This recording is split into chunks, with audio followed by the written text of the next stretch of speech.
Assalamualaikum warahmatullahi wabarakatuh. Bertemu lagi kita pada hari ini dalam pembelajaran pendidikan Islam tingkatan 1 KSSM.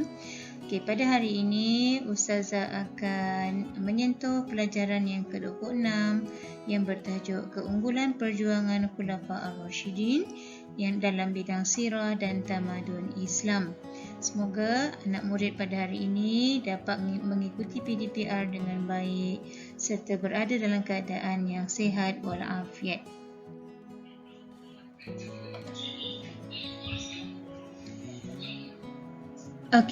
Sebelum Ustazah menerangkan lebih lanjut berkaitan dengan 4 orang tokoh sahabat Rasulullah dalam Khulafa Ar-Rasyidin, terlebih dahulu Ustazah ingin menerangkan apakah yang dimaksudkan dengan Khulafa Ar-Rasyidin. Siapa tahu apakah yang dimaksudkan dengan Khulafa Ar-Rasyidin? Boleh? Khulafa Ar-Rasyidin ini merupakan gelaran yang diberikan kepada 4 orang sahabat Rasulullah, yang mana 4 orang sahabat ini memegang jawatan pemerintahan dalam kerajaan Islam selepas wafatnya Rasulullah. Maksudnya kat sini, selepas Rasulullah wafat, jawatan khalifah dipegang oleh 4 orang sahabat. Yang mana 4 orang sahabat ini adalah sahabat Rasulullah. Siapakah sahabat tersebut? 4 orang itu. Yang pertama, Khalifah Abu Bakar As-Siddiq. Yang kedua, Khalifah Umar bin Al-Khattab.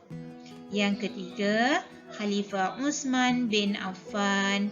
Yang keempat, Khalifah Ali bin Abu Talib. Kamu pernah dengar tak sebelum ni dalam nasyid kan? Abu Bakar, Umar, Uthman, Ali. Jadi Abu Bakar, Umar, Uthman dan Ali ini merupakan 4 orang sahabat Rasulullah yang dikenali sebagai Khulafa Ar-Rasyidin. Kita tengok pula berapa lama tempoh pemerintahan khalifah tersebut. Khalifah Abu Bakar As-Siddiq, dia mula mentadbir negara ataupun dia mula memegang jawatan sebagai khalifah bermula pada tahun 11 Hijrah hingga tahun ke-13 Hijrah. Jadi berapa tahun tu kat situ? 11 nak sampaikan 13 berarti lebih kurang 2 tahun lah. Kalau dalam tahun Masihi pada tahun 632 hingga 634 Masihi. Kemudian kita tengok Khalifah Umar bin Al-Khattab pula. Tahun bila dia mentadbir negara Islam? Selepas Abu Bakar wafat tahun 13 Hijrah, lalu Khalifah Umar dilantik untuk menjadi khalifah. Tengok pada tahun 13 Hijrah tu. Sehingga 23 Hijrah. Jadi kat situ berapa tahun tu? 13 sampai ke 23.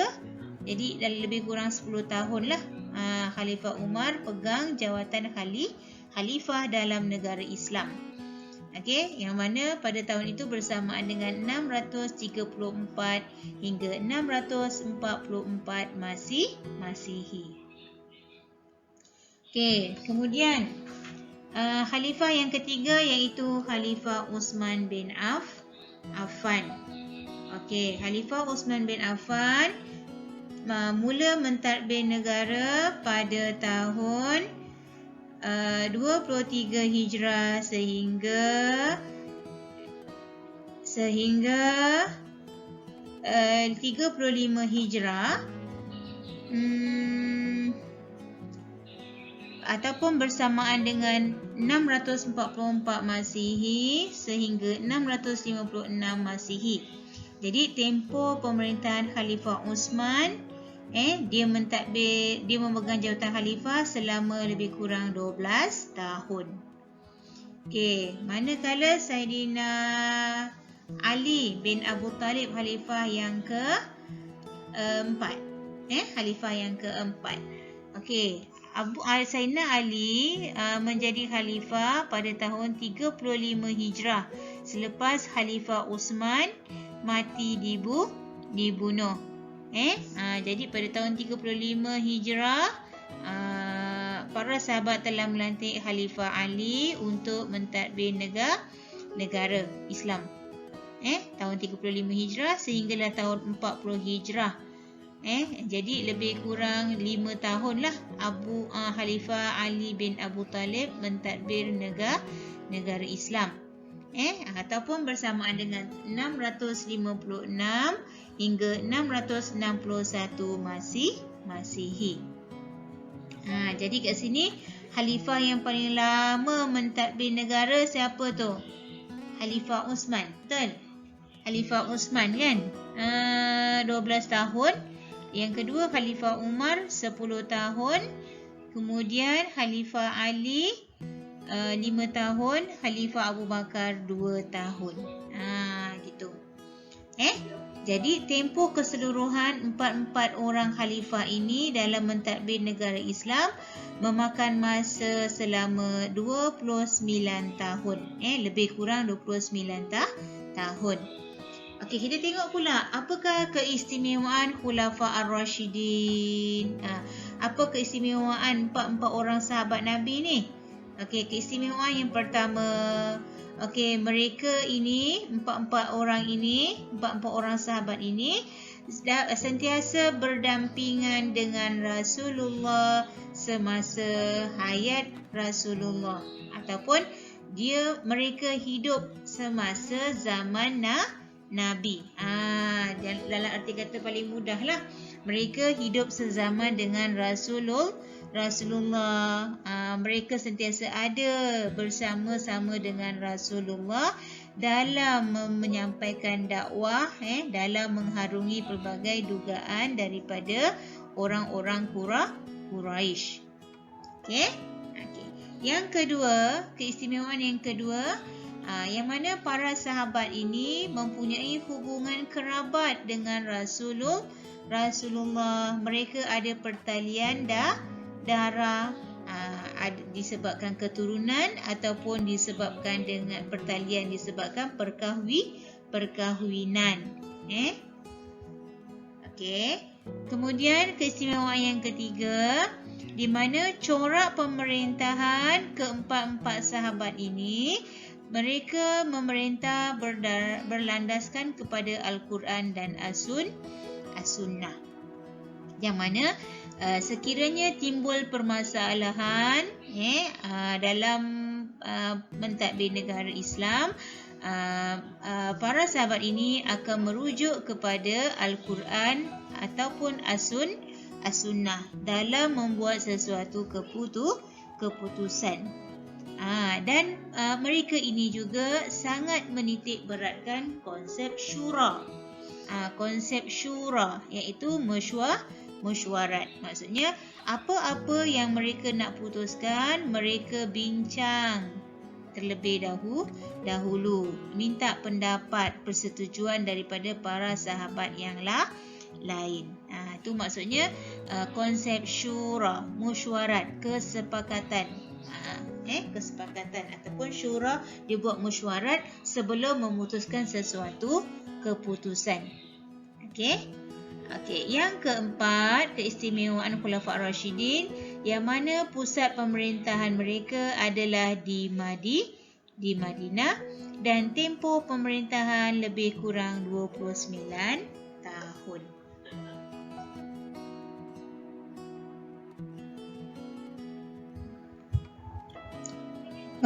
Seterusnya kita masuk kepada biodata. Sekarang Ustazah dah ringkaskan biodata keempat-empat para sahabat. Tengok biodata. Kita tengok apakah nama penuh. Siapa nama penuh? Apakah nama penuh sahabat-sahabat Nabi ini? Kita tengok dulu Khalifah Abu Bakar As-Siddiq. Nama penuh beliau iaitu Abdullah bin Uthman bin Amir bin Amru bin Ka'ab bin Sa'ad bin Taimi bin Murrah bin Ka'ab. Jadi kalau kamu nak hafal panjang ni tak mampu kan? Okey, cukuplah dengan Abdullah bin Usman bin Amir pun boleh. Abdullah bin Usman bin Amir. Okey. Okey, kemudian kita tengok pula lahir dekat mana Abu Bakar. Sayyidina Abu Bakar lahir di Mekah tahun bila? Tahun 572 Masihi. Masa tu kita pun tak wujud lagi. Kita tak lahir lagi pun. Okey. Kemudian Abu Bakar ini daripada keturunan Bani Taimi. Daripada keturunan Bani Taimi. Taimi ni adalah suku kaum Quraisy. Okey. Bangsa Quraisy lah. Bani Taimi. Tengok tu datuk-datuk dia nama Taimi kan? Taimi. Okey, ni Taimi. Okey, kemudian nama ibu Khalifah Abu Bakar iaitu Ummul Khair Salma. Ummul Khair Salma binti Sakhar. Okey, cuba sebut. Ummul Khair Salma binti Sakhar. Okey. Kemudian gelaran. Apakah gelaran yang diberikan kepada Khalifah Abu Bakar As-Siddiq ini? Okey, yang pertama digelar sebagai Atik. Atik. Apa itu Atik? Bebas daripada api neraka. Okey, ini salah seorang sahabat yang dijamin masuk syurga. Okey, itu Saidina Abu Bakar. Okey, dia digelar sebagai Atik iaitu bebas daripada api neraka. Okey, gelaran yang kedua untuk Abu Bakar iaitu As-Siddiq. Ni As-Siddiq kat sini. Abu Bakar As-Siddiq. Okey, apa yang maksud dengan As-Siddiq? Orang yang paling benar dalam kata-katanya. Kalau dia bercakap, cakapnya itu benar. Dia tak ada tipu-tipu cakap. Okey. Kemudian beliau telah meninggal dunia pada tahun 13 Hijrah ketika usianya 63 tahun dan dimakamkan di sebelah makam Rasulullah. Okey, makamnya bersebelahan dengan makam Rasulullah di Madinah. Okey, itu adalah biodata tentang Khalifah Abu Bakar As-Siddiq. Okey, jadi boleh ingat. Okey, kemudian kita masuk pula Khalifah Umar bin Al-Khattab. Okey, siapa dia Khalifah Umar Al-Khattab? Kita tengok biodata dia. Okey, nama penuh Khalifah Umar, siapa dia? Umar bin Al-Khattab bin Nufail bin Abdul Uzza. Ulang balik.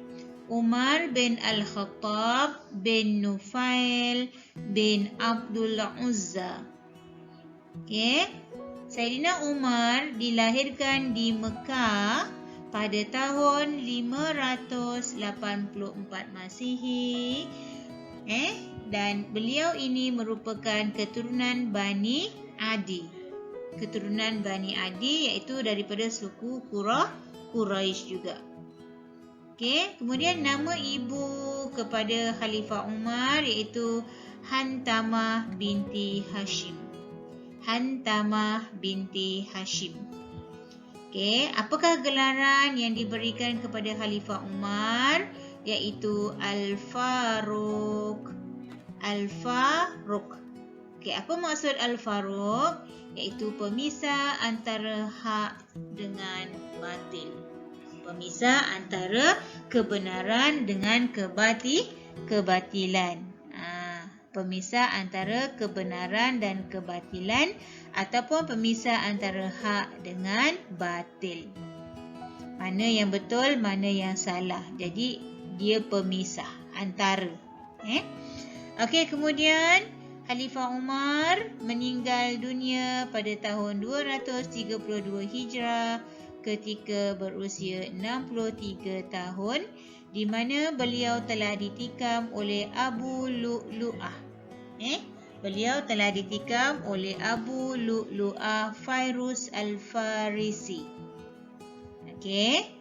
Dan beliau Saidina Umar telah dimakamkan di sisi Saidina Abu Bakar. Maksudnya makam dia orang ni bersebelahan. Bersebelahan.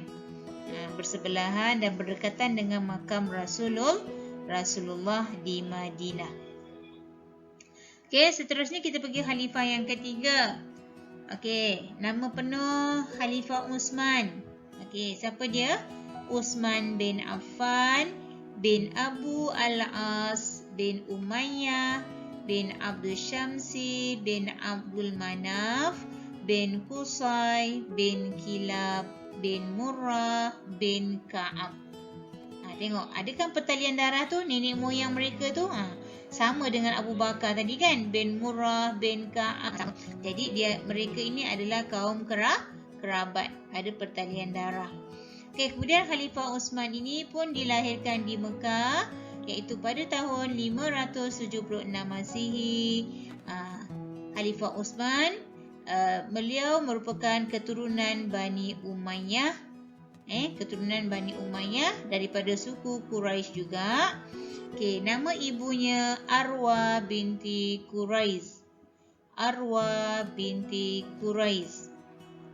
Okey, gelaran. Apakah gelaran yang diberikan kepada Khalifah Uthman? Iaitu Zunnurain. Okey, apa? Zunnurain. Apa maksud Zunnurain ni? Memiliki dua cahaya. Kenapa dinamakan memiliki dua cahaya? Di mana Khalifah Uthman telah mengahwini dua orang puteri Rasulullah. Sayyidina Uthman telah mengahwini puteri Rasulullah, iaitu siapa nama dia? Ruqayyah dan Ummi Kalsum. Okey. Uthman telah mengahwini anak Rasulullah yang bernama Ruqayyah dan Ummi Kalsum. Okey, kemudian Khalifah Uthman meninggal pada tahun 35 Hijrah ketika usianya 80 tahun, di mana beliau telah dibunuh oleh pemberontak ketika solat subuh di masjid. Beliau telah dibunuh oleh pemberontak ketika beliau berada di dalam masjid selepas solat subuh, dan makamnya di Baqi'. Jenazah beliau telah dikebumikan di Baqi'. Baqi' letaknya di Madinah, tempat para sahabat-sahabat Rasulullah. Kebanyakan dikebumikan di Baqi'. Okey, kemudian kita masuk khalifah yang keempat, iaitu Khalifah Ali bin Abu Talib. Okey, siapakah nama penuh beliau? Ali bin Abu Talib bin Abdul Muttalib bin Hashim bin Abdul Manaf. Sama tak dengan Khalifah Uthman? Datuk dia bin Abdul Manaf. Okey. Khalifah Ali dilahirkan di Mekah, pada tahun 599 Masihi, iaitu beliau berasal daripada keturunan Bani Hashim. Bin Hashim, daripada Bani Hashim, iaitu daripada suku Quraisy juga. Okey, kemudian nama ibu dia adalah Fatimah binti As'ad. Okey, gelaran yang diberikan kepada Ali iaitu Abu Turab. Abu Turab. Okey, iaitu bapa si tanah. Maksud dia bapa si tanah. Okey. Abu Turab. Okey, kemudian ada satu lagi gelaran yang diberikan oleh Rasulullah kepada Sayyidina Ali, iaitu Karramallahu wajhah. Yang mana Sayyidina Ali tidak pernah menyembah berhala sejak daripada dia kecil sehinggalah dia dewasa, dia tidak pernah menyembah berhala. Sebab itu Rasulullah beri dia gelaran Karramallahu wajhah. Allah muliakan wajahnya. Allah muliakan wajahnya. Karramallahu wajhah. Itu gelaran juga kepada Sayyidina Ali. Okey, kemudian beliau meninggal pada tahun 40 Hijrah, di mana beliau telah ditikam oleh Abdul Rahman bin Muljam. Pada malam 17 Ramadan. Okey, beliau telah ditikam oleh Abdul Rahman bin Muljam. Okey, jadi empat tokoh sahabat ni kamu kena ingatlah biodata masing-masing dan apa gelaran-gelaran dia. Yang dekat gelaran ni penting Okey, apa gelaran Abu Bakar? Okey, apa gelaran Khalifah Umar? Apa gelaran Khalifah Uthman? Apa gelaran kepada Khalifah Ali? Jadi kamu kena ingatlah, kena hafal lah. Okey. Jadi biodata harap kamu dapat kuasai dengan baik.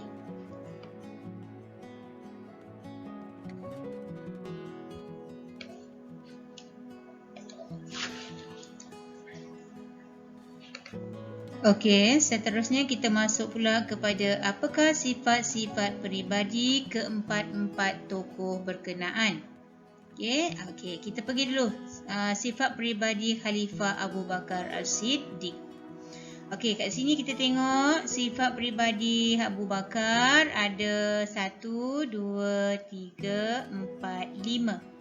Okey, jadi ada 5 sifat peribadi Khalifah Abu Bakar. Okey, yang pertama, Abu Bakar dikenali sebagai seorang yang sangat pemurah. Okey, apa bukti Abu Bakar seorang yang sangat pemurah? Okey, apa bukti dia? Di mana beliau telah membeli dan memerdekakan setiap hamba yang diseksa. Okey, maksudnya Abu Bakar membeli dan membebaskan hamba yang telah diseksa pada masa itu. Okey, antaranya Bilal bin Rabah.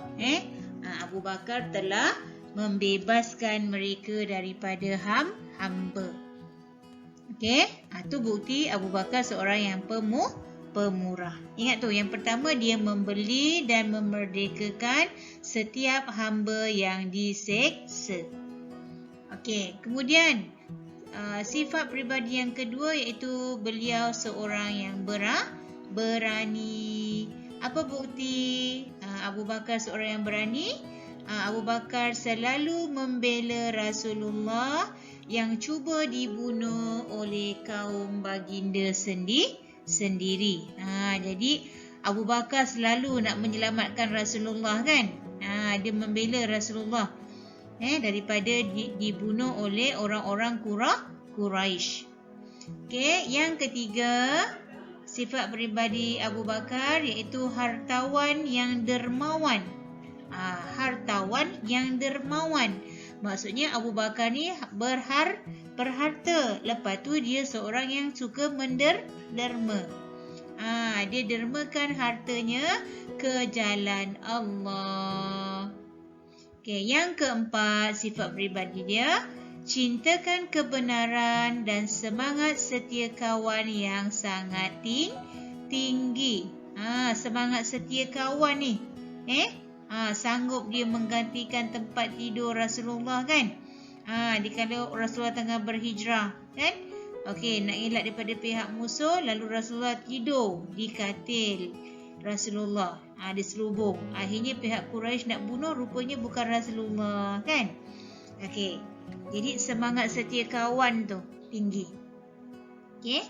Okey, kemudian seterusnya lembut hatinya dan mudah menangis terutama ketika membaca Al-Quran. Okey, hatinya sangat lembut, mudah menitiskan air mata. Baca Al-Quran pun boleh menangis. Cuba kalau kita lah baca Al-Quran dengan penuh khusyuk, insya-Allah kita pun akan rasa macam tu dan boleh mengalirkan air mata. Okey, mudah-mudahan. Okey, jadi kat sini sifat peribadi Abu Bakar, yang pertama tadi sangat pemurah, yang kedua dia berani, yang ketiga dia hartawan lagi dermawan. Okey, yang keempat cintakan kebenaran ataupun semangat setia kawan yang tinggi. Yang kelima hatinya lembut dan mudah menangis ketika baca Al-Quran. Okey, itu sifat peribadi Khalifah Abu Bakar. Okay, sekarang kita pergi pula. Apakah sifat peribadi Khalifah Umar bin Al-Khattab? Okay. Sifat dia yang pertama, dia berperwatakan keras. Maksudnya kita sedia maklum bahawa Sayyidina Umar ni orangnya tegas. Orangnya tegas, garang. Okey, Umar tegas. Jadi bila tegas maksudnya perwatakannya keras. Suka beradu kekuatan. Maksudnya suka berlawan. Kekuatannya berlawan. Okey. Kemudian sangat cekap menunggang kuda. Hebat menunggang kuda. Okey, kemudian sifat yang kedua, dia sangat berani. Apa bukti dia seorang yang sangat berani? Beliau berhijrah pada waktu siang secara terang-terangan. Sedangkan pada zaman itu Rasulullah nak pergi berhijrah terpaksa sorok-sorok. Terpaksa lalu susur bukit. Waktu tengah malam tanpa diketahui oleh musuh. Tapi Khalifah Umar tidak. Dia berhijrah pada waktu siang secara terang-terangan. Berani orang nak kacau dia. Sebab dia sangat garang dan berani. Takut orang dengan dia. Okey, kemudian yang ketiga, dia seorang yang cerdas luar biasa. Di mana apa bukti dia? Dia seorang yang cerdas. Banyak pendapat beliau bertepatan dengan firman Allah. Jadi apa-apa pendapat yang dikeluarkan tu semua dia berlandaskan kepada Al-Quran. Okey, kemudian sifat dia yang keempat, berpengetahuan tinggi serta agamanya cukup. Maksudnya dia sangat berilmu, agamanya tinggi. Okey, sekarang kita masuk pula sifat peribadi Khalifah Uthman bin Affan. Okey, Khalifah Uthman terkenal sebagai seorang yang sangat lemah lembut dan pemalu. Lemah lembut. Dia lemah lembut. Kalau Umar garang, tegas. Tapi Uthman dia lembut orangnya. Okey, kemudian Uthman juga dia seorang yang dermawan, seorang yang pemurah. Apa bukti dia seorang yang dermawan dan pemurah? Beliau banyak menderma dalam peperangan Tabuk. Dalam peperangan Tabuk, nama peperangan Tabuk. Okey, Khalifah Uthman mendermakan hartanya. Okey, apa yang dia buat dengan harta dia? Beliau telah membeli perigi Raumah untuk digunakan oleh seluruh umat Islam pada masa itu. Membeli perigi Raumah untuk kegunaan umat Islam ketika itu. Okey, kemudian harta yang dia ada, dia derma dia mendermakan 1000 ekor unta kepada orang-orang Islam yang susah. Derma 1000 ekor unta. Awak bayangkan kalau satu ekor unta bernilai RM5,000. Kalau harga sekarang ni dalam sekitar RM5,000 satu ekor. Awak bayangkan Sayyidina Uthman dermakan 1000 ekor unta. Berapa tu duitnya? Jadi banyak. Jadi dia seorang yang sangat dermawan dan juga pemurah. Okey, sifat dia yang ketiga, Sayyidina Uthman suka membantu orang yang dalam kesusahan, terutama kaum keluarga yang terdekat. Jadi sebab itu dalam Islam, kalau kaum keluarga kita yang terdekat yang susah, itulah yang paling afdal kita bantu. Okey, seterusnya kita pergi pula Khalifah Ali bin Abu Talib. Apakah sifat peribadi beliau? Okey, Khalifah Ali merupakan panglima perang yang gagah perkasa. Panglima perang yang gagah perkasa serta berani. Di mana dalam peperangan Khandaq, beliau telah berlawan antara satu sama lain. Beliau berlawan dengan pahlawan Quraisy yang handal yang bernama Amru bin Wid Amiri. Ini panglima Quraisy yang sangat handal, yang sangat berpengalaman pun akhirnya tewas di tangan Khalifah Ali. Okey, kemudian yang kedua, sifat peribadi Sayyidina Ali. Sayyidina Ali pandai berpidato, handal bermain pedang, handal memanah dan juga pandai bermain kuda. Pandai menunggang kuda, handal.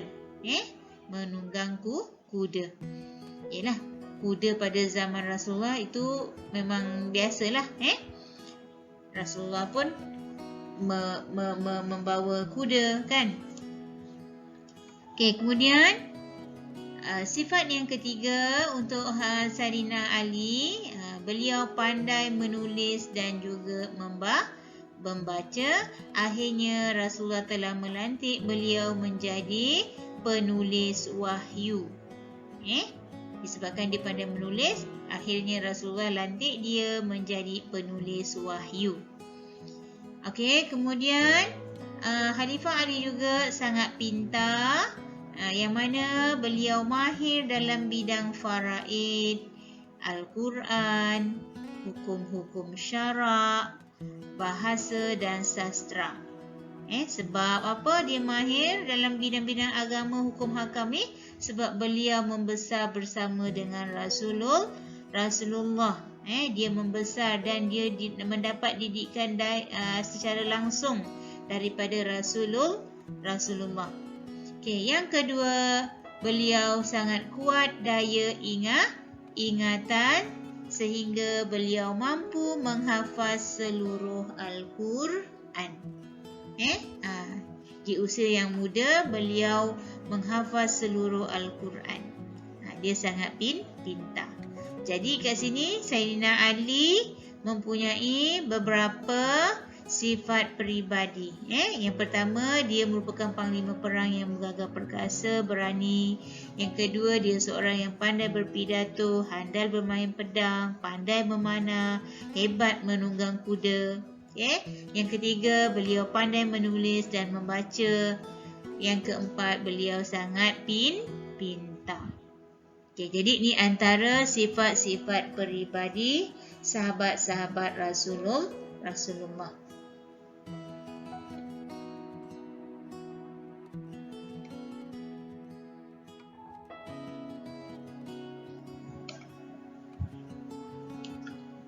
Okey, seterusnya kita tengok pula sumbangan dari aspek agama. Okey, di mana Khalifah Abu Bakar memerangi golongan yang enggan bayar zakat, murtad dan juga nabi palsu. Jadi golongan-golongan yang enggan bayar zakat akan diperangi oleh Khalifah Abu Bakar. Begitu juga nabi-nabi palsu ataupun juga orang-orang yang murtad akan diperangi. Oleh siapa? Oleh Abu Bakar. Di mana Abu Bakar telah membentuk 11 pasukan angkatan tentera yang memberontak di tanah Arab. Okey. Kemudian yang kedua, sumbangan Abu Bakar dalam bidang agama, mengarahkan Zaid bin Sabit mengetuai usaha mengumpulkan Al-Quran. Usaha mengumpulkan ayat-ayat Al-Quran. Itu zaman Abu Bakar. Ramai tentera Islam telah gugur syahid setelah tamat perang Yamamah. Akibat ramai yang gugur syahid dalam peperangan, jadi baginda risau. Beliau Khalifah Abu Bakar risau, takut ramai yang mati syahid, tak sempat mereka nak kumpulkan ayat-ayat Al-Quran yang ada di pelepah-pelepah kurma. Kemudian atas nasihat Sayyidina Umar Al-Khattab, usaha pengumpulan Al-Quran yang ada pada batu, kulit haiwan, daun dan hafazan para hafiz dijalankan. Itu pada zaman Abu Bakar. Pengumpulan ayat-ayat Al-Quran daripada pelepah-pelepah kurma, daripada batu, daripada kulit-kulit haiwan, daripada daun, daripada penghafaz-penghafaz Al-Quran dijalankan. Okey, sebab ramai yang gugur syahid kan, gugur mati syahid kan. Jadi risau kat situ, berlaku kebimbangan lah. Okey. Okey, kemudian kita pergi pula, apakah sumbangan Khalifah Uthman dalam bidang agama?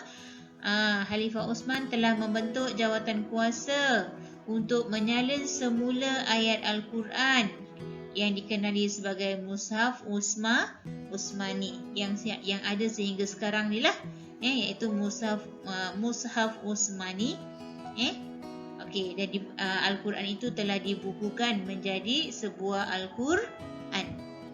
Okey, kemudian yang kedua, Khalifah Uthman juga telah memperkenalkan azan kedua pada hari Jumaat. Sehingga kini kan azan Jumaat ada 2 kali. Azan pertama, lepas tu azan yang kedua. Okey, kemudian Khalifah Uthman juga telah mengambil zakat berdasarkan nilai mata wang. Okey, kemudian Uthman juga membeli tanah untuk membesarkan Masjid Nabawi. Membeli tanah untuk membesarkan Masjid Nabawi. Sebab kita sedia maklum tadi, Sayyidina Uthman merupakan seorang yang dermawan dan hartawan. Jadi dia beli tanah untuk besarkan Masjid Nabawi. Sehingga kini Masjid Nabawi masih utuh, masih ada. Kan?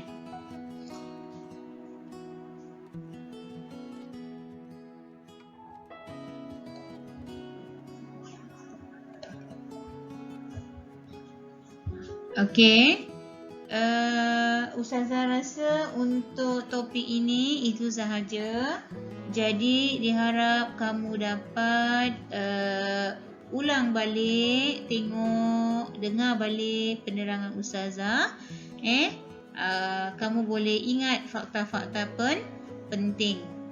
Okey, kemudian selesai kamu mengikuti PDPR ni, kamu dikendaki mengisi link kehadiran dan juga link latihan.